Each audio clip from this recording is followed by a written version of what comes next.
and the White House reads every morning in the middle of the day and throughout the evening. Thanks for being here with us, and we'll start with you today. Thanks so much for being here. I have a question for Secretary Bessent. On tariffs, the president said over the weekend that we are hoping that maybe tariff revenues could replace income tax. But we also keep hearing about the deals that the administration is pursuing. So my question is, what is the White House's ultimate objective here? Do you want to have long-term tariff revenue or deals that might reduce those tariffs? I think it's a combination of both. So we're going to take in long-term tariff revenue. We put a process in place. We have 18 important trading relationships. We will be speaking to all of those partners, or at least 17 of them, over the next few weeks. Many of them have already come to Washington. What President Trump is referring to is the ability for tariff revenue to give income tax relief. And I think there's a very good chance that we will see this in the upcoming tax bill. The president campaigned on no tax on tips, no tax on Social Security, no tax on overtime, and the restoring interest deductibility for autos, for American-made autos. So tariff income could be used for tax relief on all of those immediately. So you think that there is a role for significant tariff revenue in U.S. fiscal policy? I think that it is something that got put away a long time ago, and I think that tariffs will bring back American manufacturing and generate substantial revenues. On manufacturing, we've seen some pretty grisly surveys this month from the Philly Fed, which saw the biggest drop since May of 2020, and the Dallas Fed, similar plunging outlook, poor shipping orders. What are American manufacturers not understanding about your push for onshoring in the U.S.? Well, I think I was in the investment business 35 years, and I learned to ignore the survey data and look at the actual data, and the actual data has been quite good. The job data is good. Americans keep spending, and as Caroline said, we have these incredible commitments to bring manufacturing back on shore with record investment by domestic corporations and foreigners who want to come into the U.S. Thank you so much, Caroline. Thank you, Mr. Secretary. The Chinese continue to say that the U.S. and China are not engaged in any consultation or negotiation on tariffs. You recently said you've talked to your counterpart, but more about, quote, traditional things like financial stability. So can you clarify, is the administration talking to Beijing specifically about tariffs or not? Well, we're not going to talk about who's talking to whom, but I think that over time we will see that the Chinese tariffs are unsustainable for China. I've seen some very large numbers over the past few days that show if these numbers stay on, Chinese could lose 10 million jobs very quickly, and even if there is a drop in the tariffs, that they could lose 5 million jobs. So remember that we are the deficit country. They sell almost 5 times more goods to us than we sell to them. So the onus will be on them to take off these tariffs. They're unsustainable for them. And they are saying you guys are not talking about it. So is that true? Look, they have a different form of government. They're playing to a different audience. So I'm not going to get into the nitty-gritty again of who's talking to whom. But as I said, I believe for the Chinese, these tariffs are unsustainable. And very quickly, 2 days ago, you said you didn't know if President Trump had spoken to Xi Jinping. Do you know now? Again, I would say Caroline and I have a lot of jobs around the White House. Running the switchboard isn't one of them. Bloomberg, go ahead. Secretary Bessent, thank you so much for being here this morning. You've talked about the importance of giving investors certainty when it comes to the market, yet the Trump administration is continuing to negotiate several complex trade deals in a very sort of compressed time frame. When do you expect you'll be able to give the market some certainty around those deals? Do you have a deadline? Is it the 90-day pause? What are we looking at here? Good question. And I think one thing that has been a little disconcerting for the markets is, President Trump creates what I would call strategic uncertainty in the negotiations. So he is more concerned about getting the best possible trade deals for the American people. We had 4 years of bad deals for decades of unfair trading, and we are going to unwind those and make them fair. What we are doing is we've created a process. I think the aperture of uncertainty will be narrowing, and as we start moving forward announcing deals, then there will be certainty. But certainty is not necessarily a good thing in negotiating. Mr. Secretary, last night there were reports on the administration sort of walking back a little bit on the auto tariffs. Can you sort of just elaborate on that decision there and what we can expect going forward, and why sort of the shift in those auto tariffs? Well, President Trump has had meetings with both domestic and foreign auto producers, and he's committed to bringing back auto production to the U.S. So we want to give the automakers a path to do that quickly, efficiently, and create as many jobs as possible. Jasmine. Thank you so much, Caroline. Thank you, Secretary. Back on China, does the administration anticipate supply chain shocks or supply shocks coming now that cargo shipments from China are significantly down? And if so, are there plans in the process of how to address that? I wouldn't think that we would have supply chain shocks, and I think retailers have managed their inventory in front of this. I speak to dozens of companies, sometimes daily, but definitely weekly, and they know that President Trump is committed to fair trade and have planned accordingly. And then second question, can you outline the timeline for when you think some of these deals, particularly with your Asian countries like India, Japan, South Korea, you may have an announcement? I'm glad you brought up our Asian trading partners and allies. They have been the most forthcoming in terms of doing the deals. As I mentioned, Vice President Vance was in India last week. I think that he and Modi made some very good progress, so I could see some announcements on India. I could see the contours of a deal with the Republic of Korea coming together, and then we've had substantial talks with the Japanese. Andrea. Secretary Bessent, just continuing on the path of the sort of like progress. You said yesterday, I think, that it was could happen as early as this week or possibly next week. Can you give us a bit of a timetable? And then I wanted to ask about South Korea specifically. They've said that they probably won't be able to make a comprehensive deal until early July because of their elections. Japan also has elections. And to what extent are domestic factors complicating your efforts? Canada just had an election. Are you seeing that you might have to think about delaying the 90 days? Well, I would actually take the opposite tack, that I think from our talks that these governments actually want to have the framework of a trade deal done before they go into elections to show that they have successfully negotiated with the United States. So we are finding that they are actually much more keen to come to the table, get this done, and then go home and campaign on it. Sean. I'm sorry, did you have a comment on whether something could happen this week or next week? For a deal. So, you said yesterday. Again, I think that we are very close on India. And in India, just a little inside baseball, India, in a funny way, is easier to negotiate with than many other countries because they have very high tariffs and lots of tariffs.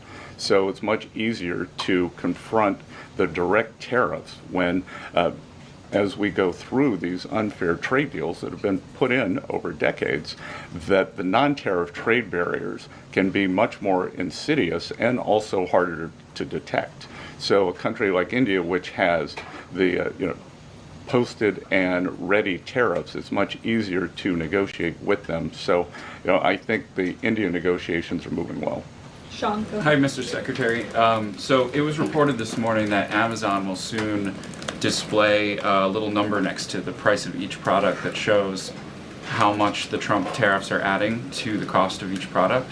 So isn't that a perfect crystal clear demonstration that it's the American consumer and not China who is going to have to pay for these policies? I will take this since I just got off the phone with the president about Amazon's announcement. This is a hostile and political act by Amazon. Why didn't Amazon do this when the Biden administration hiked inflation to the highest level in 40 years? And I would also add that it's not a surprise because, as Reuters recently wrote, Amazon has partnered with a Chinese propaganda arm. So this is another reason why Americans should buy American. It's another reason why we are onshoring critical supply chains here at home to shore up our own critical supply chain and boost our own manufacturing here. Is Jeff Bezos still a Trump supporter? Look, I will not speak to the president's relationships with Jeff Bezos, but I will tell you that this is certainly a hostile and political action by Amazon. And Secretary, if you have anything to add. Yeah, I would also add that the bringing down the terrible Biden inflation has been a priority for the first 100 days of the Trump administration, and President Trump has done a great job of leading that since January 20th. Interest rates, mortgage rates are down, gasoline and energy prices are down. We're expecting the further decreases, and as Caroline said, the big tax on consumers that goes unnoticed is deregulation or regulation, and we are deregulating and bringing that down. So, from a household income point of view, we would expect real purchasing increases. We've seen them over the first 100 days, and we would expect that to accelerate. We are doing peace deals, trade deals, tax deals, and deregulating. And the deregulation is a longer lead time, but I think by the third and fourth quarters, that's really going to kick in. Kelly, go ahead. Thank you, Caroline. A question for you and Secretary Bessent. We talk a lot about volatility and uncertainty in the marketplace, and the president has stated all along that he's more concerned about mainstream America, the American worker. You just talked about deregulation and this entire fair trade and reciprocals. What is your message to the American people in terms of letting them get through this disturbance and the outcome being greater and a greater good for the American worker, the American people, the American families? I would say trust in President Trump.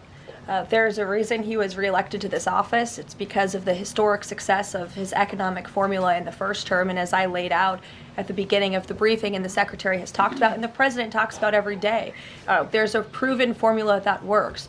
Massive deregulation, energy independence, and tax cuts, which are coming. And the Secretary is working very hard on that with our counterparts on Capitol Hill. If you want to talk about that, that's a huge deal to put more money back into the pockets of hardworking Americans. As for the fair trade deals the president is trying to negotiate, he's not just righting the wrong of the mess that he inherited from the past 4 years of the Biden administration. This is a mess that has been created for the past 4 decades that has sold out the middle class, that has moved jobs overseas. You think about our heartland, middle America, what towns used to look like, what they look like today. President Trump wants to restore the golden age, and it's a process to do that. And that process is underway, but he's put together a fantastic trade team. Secretary Bessent, Secretary Lutnick, Jamieson Greer, all working incredibly hard on this effort 24/7. But tax cuts are coming, and that's key. And Mr. Secretary, why don't you talk a little bit about that? Yep. So it's really a three-legged stool in the economic policy.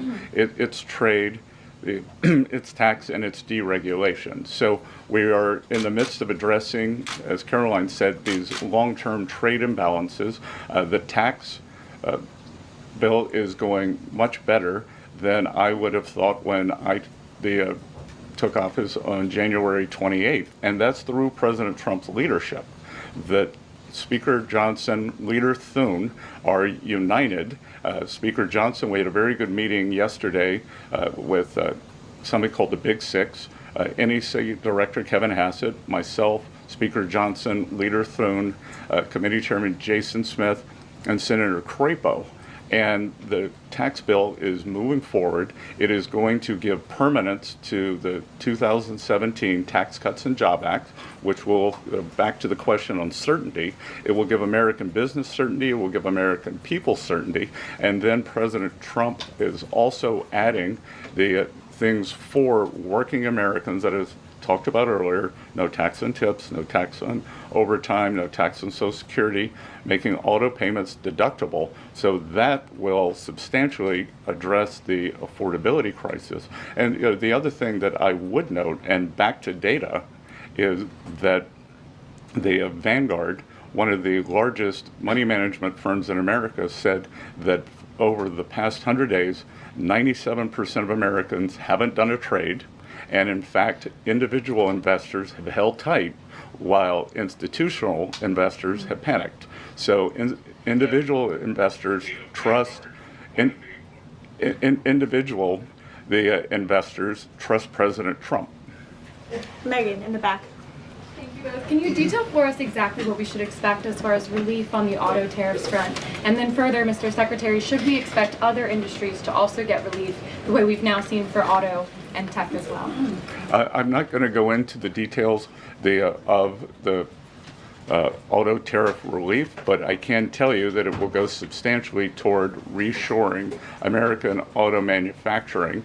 And again, the goal here is to bring back the high quality industrial jobs to the U.S. President Trump is interested in the jobs of the future, not the jobs of the past. We don't need to necessarily have a booming textile industry like where I grew up again, but we do want to have precision manufacturing and bring that back. And another important, very important function of this that does not get talked about enough is national security. President Trump, his overriding the concern and belief is that economic security is national security is economic security. And we saw during COVID that our supply chains got cut off. And we need to bring back a lot of those supply chains, whether it's in semiconductors, medicines, the steel, and we have to onshore those. So it's a combination of making trade free and fair and remedying this gaping national security hole that he was left with. And if I could on China. I would just add, Megan, the president will sign the executive order on auto tariffs later today, and we will release it as we always do. Go ahead. Secretary, any updates on the negotiation with the European Union? And is it hard to negotiate with the European Union? Pardon? Do you have any updates on the negotiation with the European Union? I'm more involved in the Asian negotiations. My observation would be, goes all the way back to Henry Kissinger's statement, when I call Europe, who do I call? So we're negotiating with a lot of different interests. Some of the European countries have put on an unfair digital service tax on our big internet provider.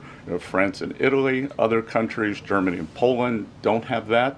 So we want to see that unfair tax of one of America's great industries removed. So it's going to be a give and take. So they have some internal matters to decide before they can engage in an external negotiation. Edward. Yeah, thanks, Caroline. Mr. Secretary, so contacts I have in the business community say that they're basically frozen for long-term investment because of the uncertainty around tariffs. How long do you think President Trump has to make a deal before there's damage to the economy? Look, I think that what we're seeing is that business leaders, they've gone into a pause, and I think we're going to give them great certainty on this tax bill.